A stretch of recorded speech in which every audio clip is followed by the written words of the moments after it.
everyone. Welcome again from the Tech Chaplaincy Institute, and welcome to our very first Tech Chaplain check-in here in July. So we are very excited to be spending a little bit of time with each of you, hearing about what your questions are, what your discussion topics and conversations are around technology and digital ministry and technology for mission-driven organizations. My name is Shamika Goddard. I'm the founder and head tech chaplain for the Tech Chaplaincy Institute, and I'm joined here today with Javon and Patrick, and I will let them introduce themselves as well. Hi, I'm Javon, native of New Orleans, Louisiana. Been in Denver about 3 years, just graduated from Isla School of Theology, and I am excited about the Tech Chaplaincy Institute and what we have to offer everybody who's watching and those who we have yet to connect with.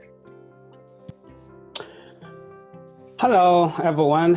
My name is Patrick Rwamasirawo, and I live in New Jersey, in Ramson, and I graduated last year in digital forensics and cybersecurity investigation, and I'll be working as a tech chaplain, and we are ready to help whatever you feel uncomfortable, and please forward anything related to security or anything related to IT. You shall always find a solution.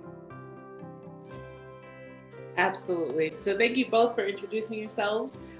So what we're going to do in these monthly Tech Chaplain check-ins is really have an opportunity to chat with you all, to find out what your questions may be around your technology today, and maybe have a little bit of a conversation about a topic that we think is important to you all. So the topic that we wanted to talk about today was really about digital ministry, something that's been around for a very long time, before the global pandemic, but something that's become so integral today.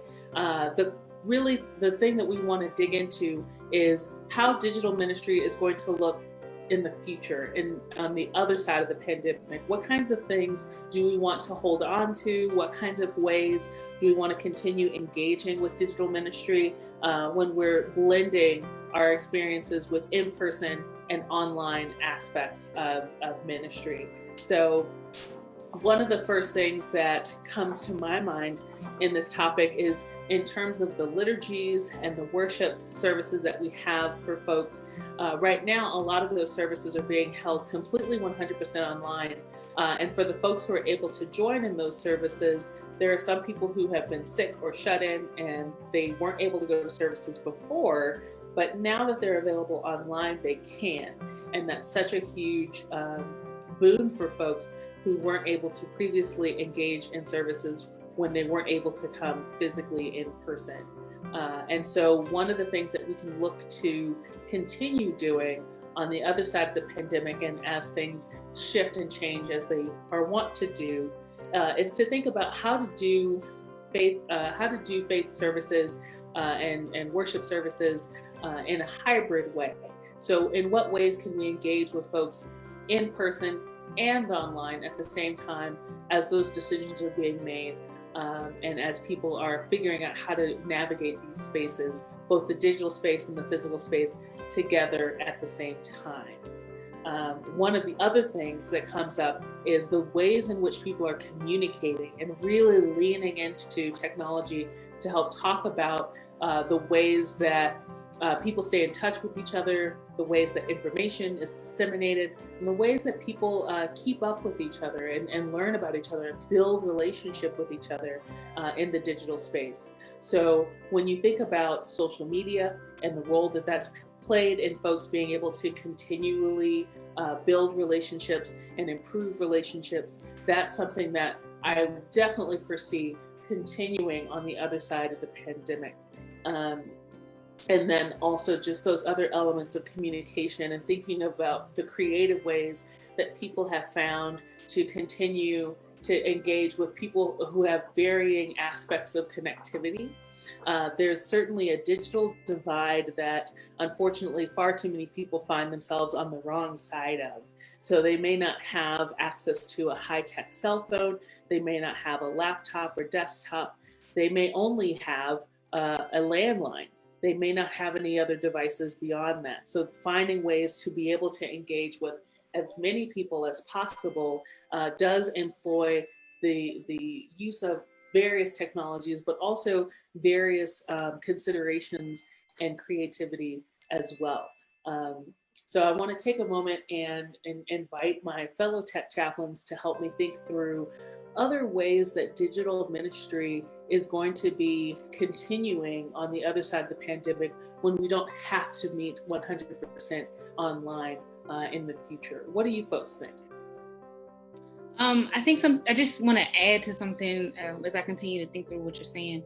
Mm-hmm. I want to add to something you said already. I think sometimes some people, some entities think of online social media, digital, operating in a digital space as an alternative.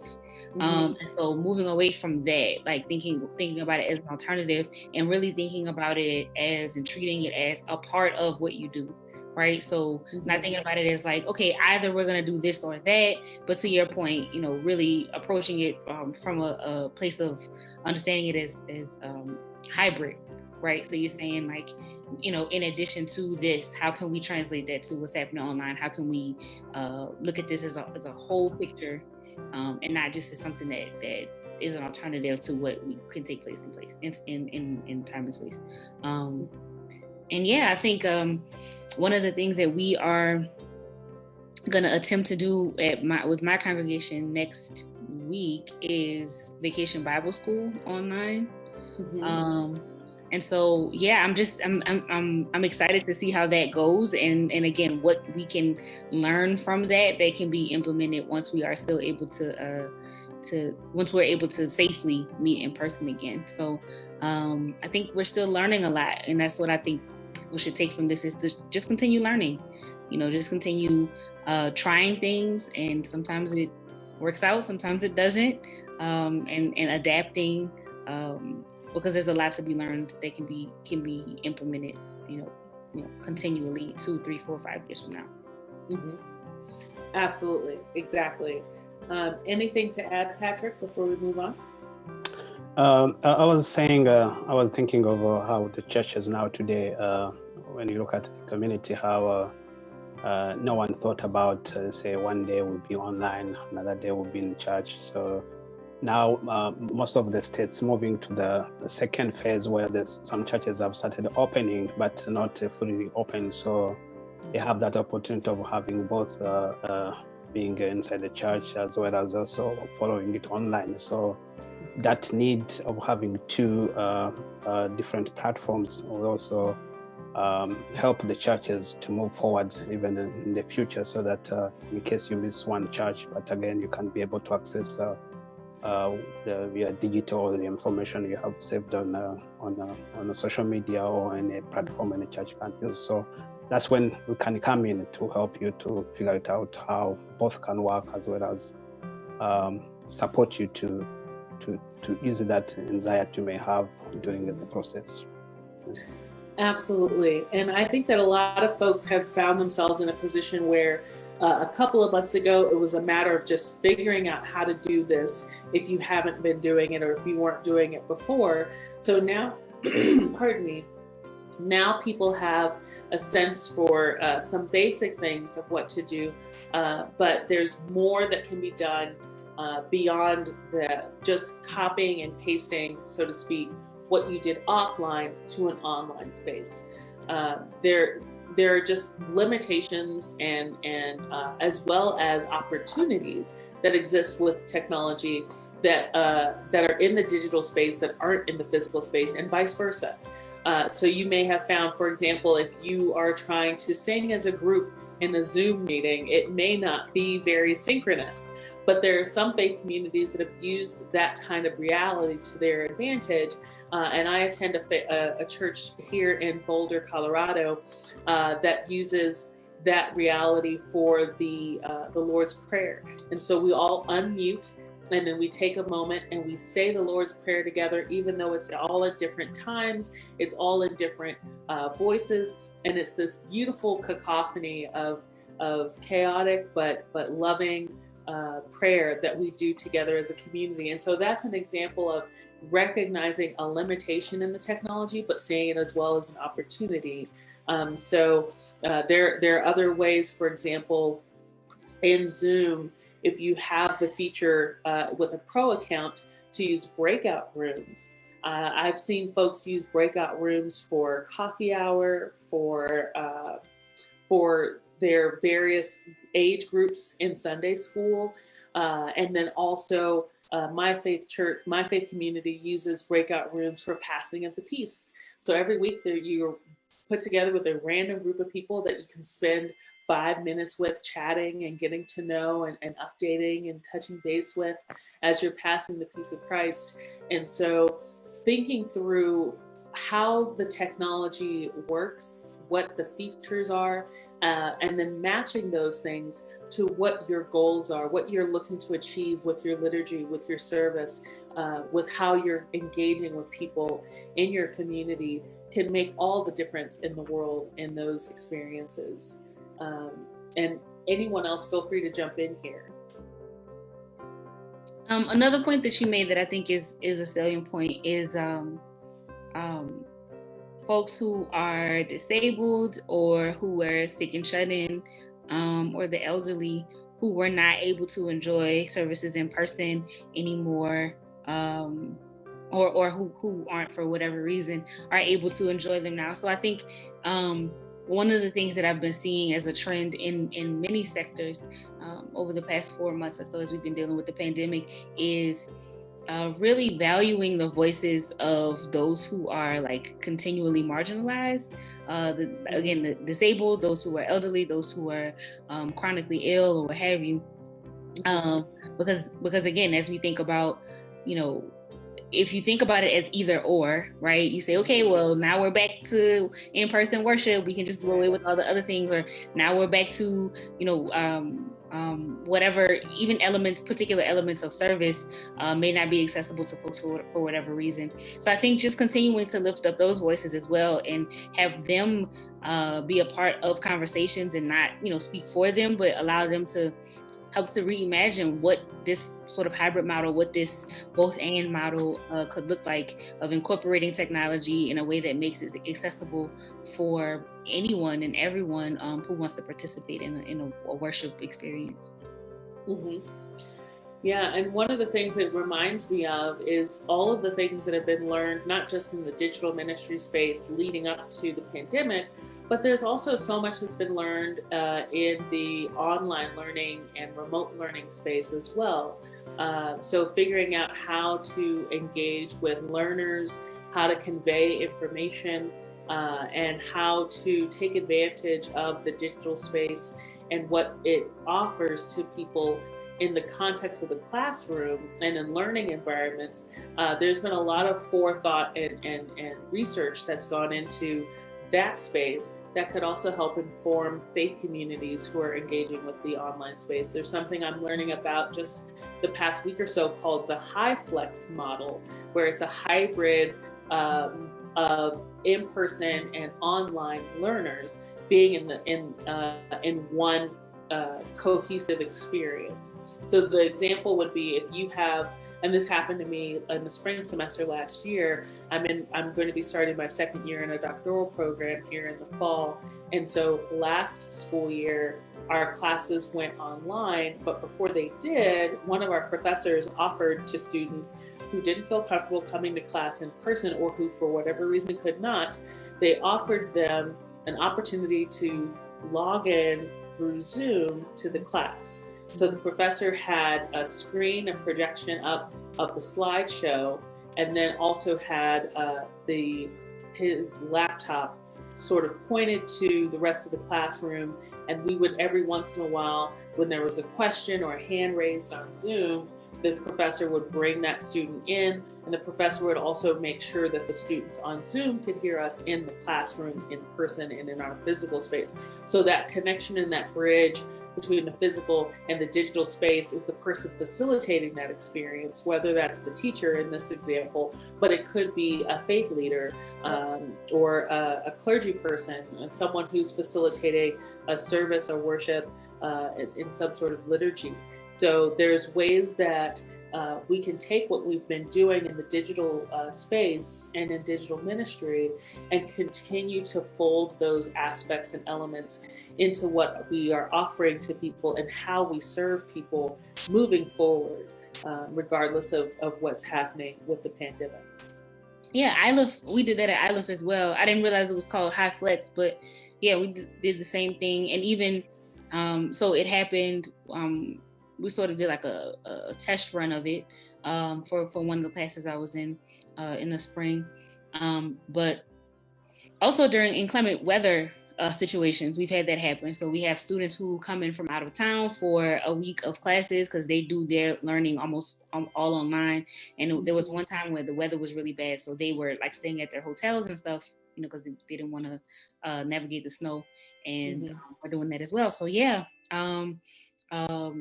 I think it's important in sort of the subtext of the point that you're making is that so much can be gleaned from other sectors, right? So that's the education space that can help to inform what's happening in faith-based communities. And also, I think you can even look to what's happening around Black Lives Matter and the other protests that are happening, and how people are organizing in digital spaces, how people are using technology to galvanize support, to make things happen in terms of politics and things like that. So I think things can be gleaned from those folks as well, in how they put things together, how they reach out to people, and how they implement, you know, technological resources to get things done, make things happen. Absolutely. So I want to invite folks, we have a few more minutes left in this check-in. If you have questions, feel free to put them in the chat for us. We'd love to help answer those up for you. This is an opportunity and a time for you to ask questions of us as tech chaplains. So feel free to put a question in the chat, and we would be happy to do our best to answer those as well. And while people are, because I know once you ask for questions, it's funny, you have to give it a moment because people are typing, and so there's that beat that you need to sort of bake into the process. But as people are thinking of their questions and as people are typing them into the chat, and if you're watching this after we've gone live and you have questions, feel free to put those in the comments as well, and we're always happy to come back and answer those questions. But what I was going to say was, as people are figuring out and navigating the digital space and the times that we're in, it can be very daunting. It can be very scary. It can be hard, and it can feel lonely sometimes especially if you're a faith leader or you're the leader of an organization, and you're trying to figure it all out by yourself. So we as tech chaplains, as part of the Tech Chaplaincy Institute, our goal is to journey with people and help them get from where they are to where they want to be with their technology. We help you by teaching and training you in the technologies that you have, as well as helping you make decisions about new technologies that may help you do what you're called to do and reach the goals of your mission. So we aim to equip people with the tools they need to succeed, and our goal really is to help empower people around their technology. So if you'd like to learn more about how a tech chaplain can help you, you can reach out to us via email. You can check us out on our website at techchaplain.com. You can email me at shamika@techchaplain.com, or any of our other tech chaplains, Javon at techchaplain.com. That's JAVON, or Patrick at techchaplain.com. Shamika is SHAMIKA, and that's M like Mary. And essentially, you can email any of us and we can work with you. We do provide a complimentary half-hour session just to get to know you a little bit better and figure out where our journey can take us together. If you have questions about paying forward a session, with the Tech Chaplaincy Institute, where you can help a particular organization or general organizations. We're happy to work with you on how to do that. Again, you can email us. You can go to the techchaplain.com website and get more information about that as well. I'll give my fellow tech chaplains a moment to share their thoughts and any closing statements, and unless we get a question here. So we have Instagram and Twitter also.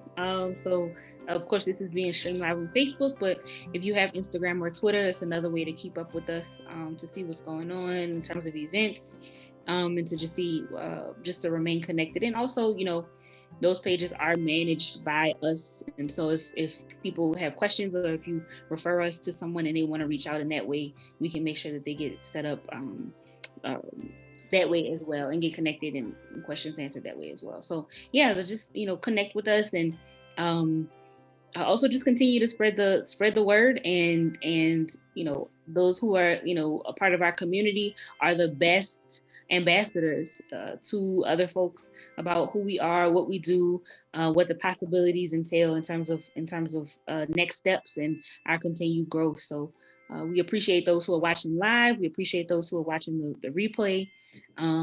Yeah, that's about it. Absolutely. Thank you, Javon. Patrick, do you have any final words?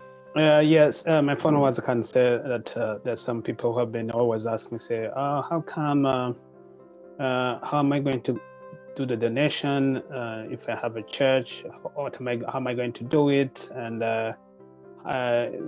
of course, the fact that we are with this COVID-19, so we have a secure way of how you can help your church or help your community to do whatever they have been doing by, of course, using electronic transactions, which are secure, and we have that capability of ensuring that your website or your community website is more secure, so you feel confident that you can be able to do or what you have been doing, or whatever you feel like you want to do in a safe environment.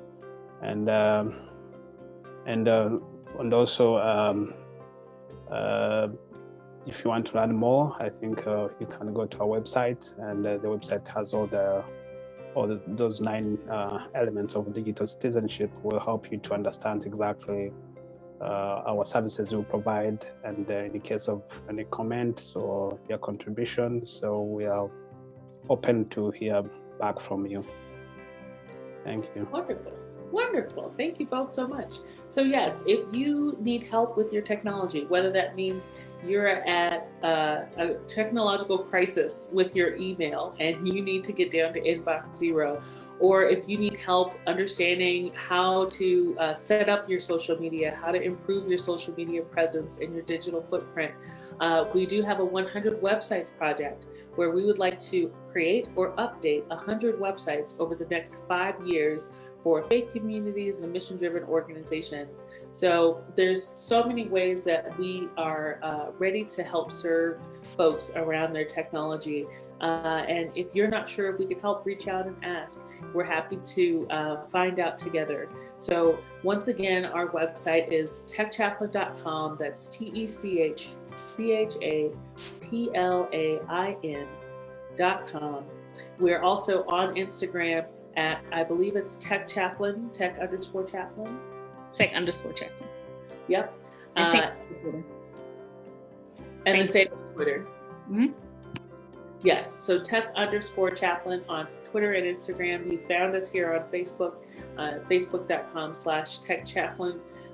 And if you would like to reach out to us and find out how we can journey together, feel free to do so in any of those platforms. We'll be having a Tech Chaplain check-in once a month for the summer and see how it goes, and then we'll see what we'll be doing for the fall. But this is an opportunity for you to ask any questions that you have of us, to get to know us better as an organization, and find out ways that we can better serve all of you folks. So thank you so much for watching. Thank you so much for joining with us today. We'll have another Tech Chaplain check-in on the 3rd Friday of the month, which in August, off the top of my head, I believe is not the 17th of August, but the third Friday of August, we'll be coming back to this space to go live on Facebook and answer any questions that folks have.